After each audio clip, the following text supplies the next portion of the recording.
Okay, sorry I look a little crazy. I just got finished with work. So the list of questions for this, think about for this assignment, I think the first one really stuck out to me the most. What made you want to become a teacher, and how do you feel at this point in your journey? So if I'm going to be 100% completely honest, I did not want to be a teacher until about a month before I graduated high school. I struggled in school my entire education leading up to that point. In elementary, I seriously struggled. They had tested me for a learning disorder because they knew something was wrong. They knew something wasn't right when I was fairly young, but they just didn't know exactly what it was. They were supposed to test me for dyslexia, but they really just did a hearing test on me, and I have no hearing or auditory issues, so I passed, and they just said, oh, she's just lazy. That so much so that was an email that my teacher sent home to my mom, like, she's lazy and she's manipulating you. She's fully capable of this, of doing school and all that stuff. I did not read fluently. Like, there's the whole like level A, B, C. I was probably a level C in first grade. Actually, no, I was a level, that's giving myself a lot of props. I was a level C in second, almost third grade. I could not read. It just did not click. It didn't click probably until fifth grade. If I'm being a little brutal on myself, it didn't click till about fifth grade. And as soon as it clicked, and I loved reading. So much so, I have probably let alone in my room, I have at least 45 books, a minimum of 45 books, and that's not including the ones in storage. I really struggled in school until about 8th grade when my English teacher sat me down, and I loved reading books at this point. If I did not have a book in my hand, my teachers knew something was wrong. I would get not like normal kids. I wouldn't get grounded from my phone. No, my mom would go into my room and take a cardboard box and pull all of my books out of my room. And then she would take my phone because I would find books on my phone that I would read. The Kindle app was my best friend for several years. It still is. So my 8th grade teacher, English teacher, she pulled me in the hallway one day and she's like, what is going on? And I was so confused. I was like, what do you mean? She's like, your grade is so low in my class. And I was like, yeah, I know. I loved that class. It was my favorite class. I think I took all of junior high besides home ec. It was my favorite class, and I always was turning my homework in, and I was always doing the projects as best as I could. I would do extra credit for fun. But she had noticed that I could never pass a test, and that my grade was suffering because of it. I would get hundreds on homework assignments, hundreds on quizzes like nothing, yet I could not get above a 75 on a test. And so she asked all the right questions. She's like, when you're taking a test and you're sitting there, what is causing you think, to perform so low? And I was having some issues with my vision. I'd been in out of the eye specialist for years at that point, a good 10 years at that point. And I said that the Scantrons made my head hurt. And I said that the paper buzzes, which is really weird. But that's what it looks like or that's what it feels like when I look at Scantrons. Like, it like vibrates almost. And she was like, that is the weirdest thing you could have said. So she emailed my mom, and she called her a couple days later, and showed her all of my quizzes and my homework assignments. They had a parent-teacher conference, and she showed her my Scantrons. And my English teacher asked, with my mom's permission, that the next couple tests I take on the paper copy of the test, not the Scantron. And my mom was like, anything you think that could help, do it. So I did it. For the next 3 or 4 tests, I took them on paper, not Scantrons, and I got A's on all of them.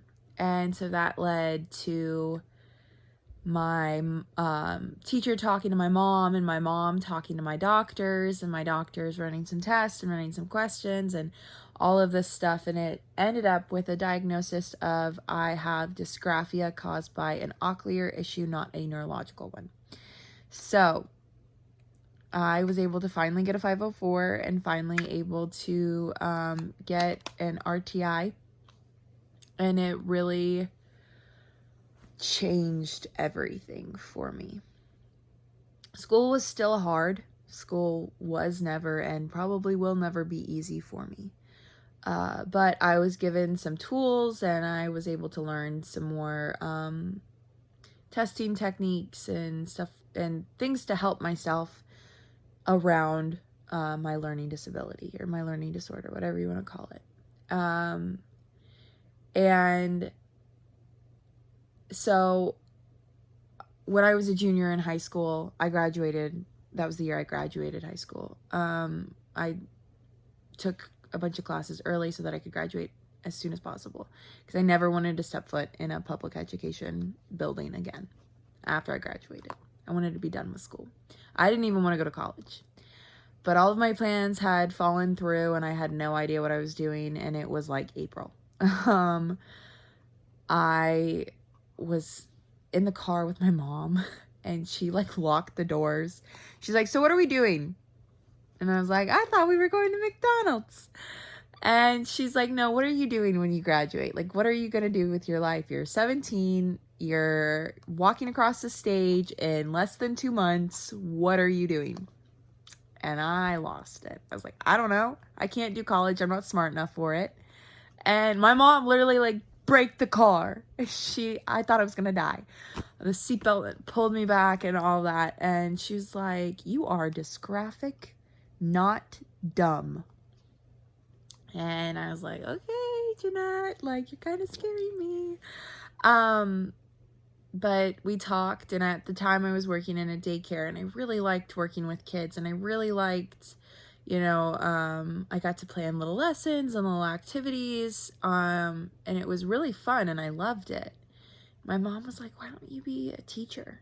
And I was like, "Me, a teacher? No." And she's like, "Come on, like, at least go to college for a little bit, give it a year. If you don't like it after a year, you can come home." And I was like, "Fine, like, I'll go to college, I guess." And so April 10th, I took the ACT, and I sent my scores in to Sam Houston, and I was automatically admitted because I scored high enough. And I was like, "What do I do now?" So I started taking classes, and I started going through it, and I was like, "Okay, like, this is what I want to do, but am I going to be good enough for it?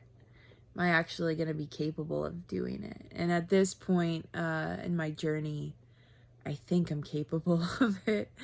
I've given lessons, and I've done lessons, and I feel confident that not only is my learning disorder not going to be a problem, but it's probably going to be a strength for me. I've pulled small groups in the class I'm currently working with the kids who have dysgraphia, dyslexia, dyscalculia, all of that, all of the issues that I had growing up, and I'm able to sit with them and say, "Okay, here's how we're going to do this." And I'm able to give instruction in a way that they're able to understand, because I know how their brains work, because my brain works the same. So I think something that I thought was going to be this great hindrance and that was going to, limit a lot of things in life has actually been helpful for me, because I know how to help my students. That's one of the big takeaways I've taken from student teaching, is that it's hard. Teaching is hard, and learning is hard. But if you're able to put yourself in your students' shoes, it makes it a lot easier on yourself. Another big takeaway that I have that is one of those things that did not go very well My first observation I had did not go well at all. I'll be very honest. It was all my fault. One of my mentor teachers was like, "You got to be so upset with the students, aren't you?" And I was like, "No." The lesson I planned was not a good lesson for these kids. With teaching, we want to plan these fun, exciting lessons, and yeah, we want our lessons to be engaging, and we want our lessons to have, good takeaways and our students to actually learn. But we have to model our lessons to our students' needs, and that lesson I had planned, the lesson I had made, was not something that my students needed. I didn't plan enough structure in it, and I gave them too much time for independent reading, and I didn't give enough brain breaks, and I didn't do things that I should have that my students needed to learn to the best of their abilities, and their behavior showed that. And that was my fault, and I can't blame my students for that. So that was a big takeaway I have. And then one of the other questions was, what have you learned about children, teaching, and learning? One thing that I've learned about children is that they're all very, very different. I've worked with 2 sets of twins now, and even in that set of twins, both students are completely different. They need completely different things. And those are children that are related to one another, that shared a womb at one point. You would think that they would be very similar, but even in sets of twins, they're so different, and they need such different things. What have I learned about teaching? It's hard. It's so hard. I knew it was going to be hard going in. I have a couple teachers in the family, so I knew teaching is not for the weak. But there is no tired, first day of school tired, man. It's hard, it's draining, but it's so rewarding when you see students understand something. My favorite thing so far that I've dealt with is when teaching a lesson, you have those kids that are like, I don't get it. And I'll go and I'll sit with them, and I'll kind of okay, here's what we need to do, and here's step 1, here's step 2, and hearing that, oh, I love it. I hear it in small groups. I hear it throughout the day, and it just I love that because I know that they got it. And one thing about learning that I've learned is learning is very vulnerable. You have to be very vulnerable, and you have to be very comfortable in a classroom to learn, because one of the best ways we can learn is by making mistakes, and putting yourself out there enough to make a mistake is scary and it's hard. So you have to be comfortable with those around you so that you can know, this is a safe place for me to make a mistake. What are my strengths and areas you may seek professional development for? My strengths, I pride myself that I am able to I have a very positive classroom culture, and I am very good at making positive relationships with students. I find little things that they're interested in that I'm I have one student who is obsessed with badminton, and I was like, dude, that is the one sport I'm actually good at. So we'll talk about badminton throughout the day, and that's such a random thing. Or, I had one of the kindergartners I worked with, I saw her drawing a princess, and I was like, do you like princesses? And she's like, yeah. And so I took my shoe off, and I was wearing Disney princess socks, and she thought that was the coolest thing. So she would come up to me all day, and she'd come up to me in the hallways when I wasn't in her class, and she'd be like, Miss Mortensen, are you wearing princess socks? And 9 times out of 10 I was. One area that I will definitely be seeking professional development for is most definitely going to be classroom management.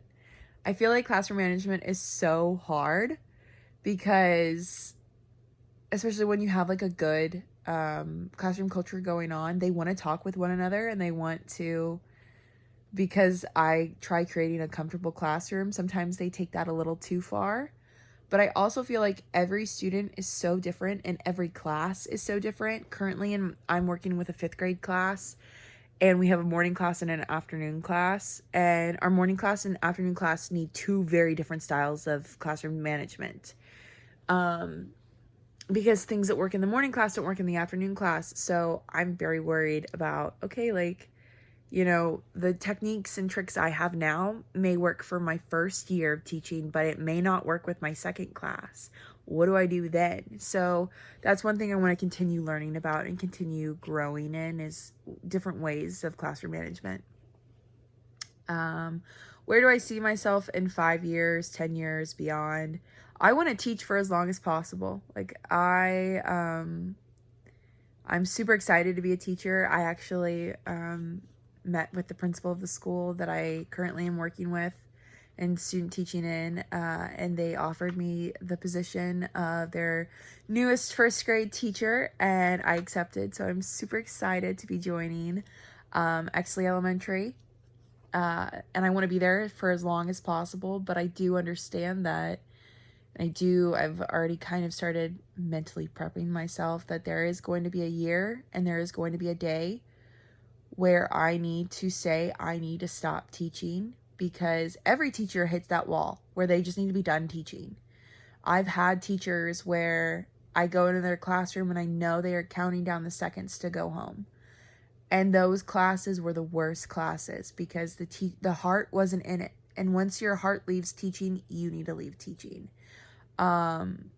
Because students know when you don't want to be there.